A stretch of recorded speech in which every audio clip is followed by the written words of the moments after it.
One of the ways that I got attracted to history when I was 6 or 7 years old, I lived in the University of Arkansas town, and there were a whole bunch of little boys who lived on this block. We all played together, and every afternoon at 5 o'clock, this old man, not an old man, I thought he was old. His name was Dr. David Yatesy Thomas. He was head of the history department. And we'd all go down to the end of the block and meet him when he came home from work. And he'd walk along that block and he'd tell us stories. And I realized years later that he was telling us history. And he told it in such a beautiful way that you remembered it. That's what I do. I teach a survey course in Russian history from the time of Peter the Great to the present. It is a lot of territory, but the young people can take it. I'm not an instructor.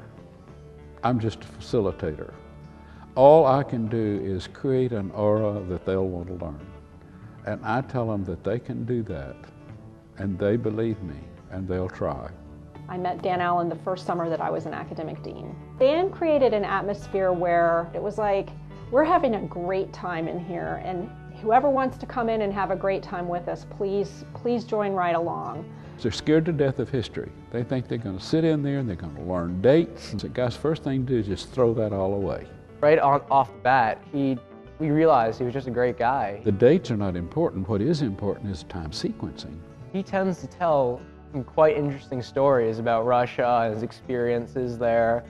You're going to learn history in the easiest way you can. We're going to establish a foundation, and then we're going to trace the change. The kids were really engaged, not just with Dan. It wasn't like he was having, a series of conversations with individual students, but he was getting the students to talk to each other and treating them as equals. And they're so exuberant about everything, and they'll try anything. You give them a whole new situation, and they're game. They're willing to think about history in new ways. What I think about CTY when it's at its best is it's all the things that we loved about school and none of the things we didn't like. So it's none of the trappings, and it's all really just that sort of pure exploring a subject because you love it. And Dan gets that across with the kids.